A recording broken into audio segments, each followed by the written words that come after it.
Competition তো একটাই, বাংলাদেশে একটা সুষ্ঠু নির্বাচন হবে, যার জন্য আন্দোলন সংগ্রাম করে আত্মহত্যা দিয়েছে খোকন, মুগ্ধ সহ 16 বছর বিএনপির নেতাকর্মীরা।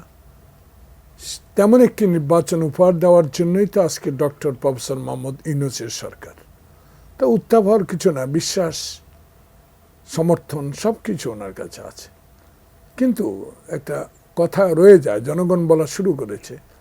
3 মাসের কথা বলে সেনা সমর্থিত মঈন ফখরুদ্দিন সরকারও বাংলাদেশের 2 বছর ক্ষমতায় থেকে গেছে।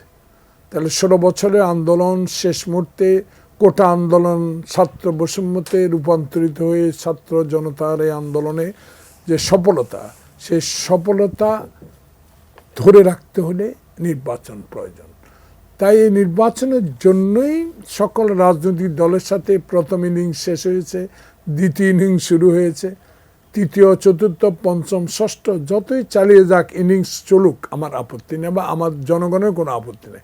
কিন্তু ইনিংসে একটা জিনিস থাকতে হবে, বাংলাদেশ, স্রেফ বাংলাদেশ।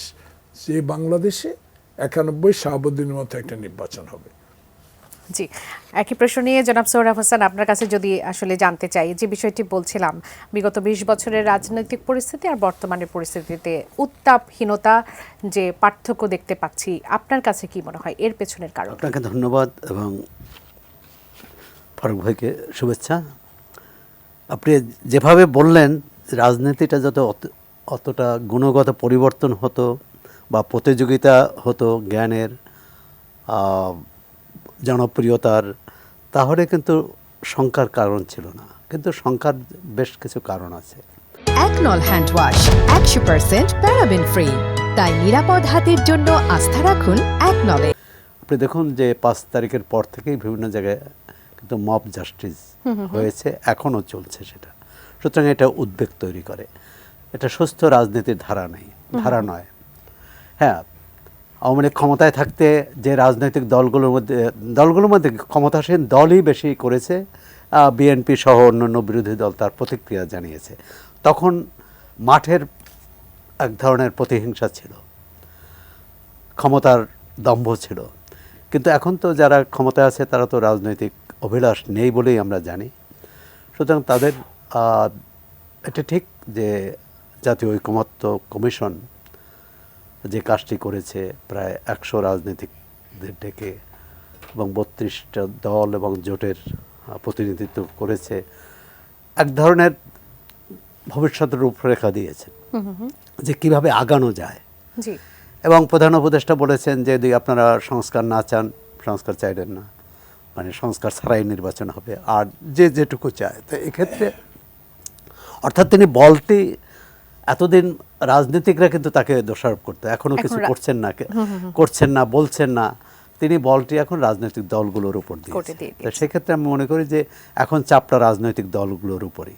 তাদের একটা ঐকমত্যে আসতে হবে। প্রথম ঐকমত্য হচ্ছে গণতান্ত্রিক অভিযাত্রায় দেশকে নিয়ে যাওয়া, এবং তার মাধ্যম হচ্ছে নির্বাচন। তো নির্বাচনটি কীভাবে হবে? নির্বাচন মানে এখানে কিন্তু জাতীয় নির্বাচনই, কারণ এখানে কেউ কেউ স্থানীয় সরকার নির্বাচনের কথা বলে এটা প্রলম্বিত করতে চাচ্ছে। আমি মনে করি সেটা সমীচীন হবে না। এখন জাতীয় নির্বাচন হওয়ার ক্ষেত্রে যে মাঠে অন্তত যারা সক্রিয় যেসব রাজনৈতিক দল আছে তাদের মতামত কিন্তু লিখিতভাবে দিয়েছে কমিশনগুলোর কাছে। আবার যদি এখন কমিশনগুলো অর্থাৎ জাতীয় ঐকমত্য কমিশন, যেখানে 6টি কমিশনের প্রধানরা আছেন, তারা রাজনৈতিক দলগুলোর সাথে ধারাবাহিক আলোচনা করবেন। আগের আলোচনা নিয়ে রাজনৈতিক দলগুলোর একটা অভিযোগ ছিল যে তারা কোনো কথা বলতে পারে না, তারা তাদের মতামত প্রকাশ করতে পারেনি। সুতরাং এখন এমন একটি আলোচনা হোক খোলামেলা, এবং প্রয়োজনে এটি গণমাধ্যমে সরাসরি প্রচার করুক, তাহলে মানুষ জানবে। আর মাঠে এই আধুনিক তথ্য প্রযুক্তির যুগে মাঠের জনসভা করে, একটি জনসভায় কত 2 লাখ লোক হবে, কিন্তু আপনি এটি যদি সরাসরি প্রচার করা হয়, বাংলাদেশের 17 কোটি মানুষ দেখতে পাবে।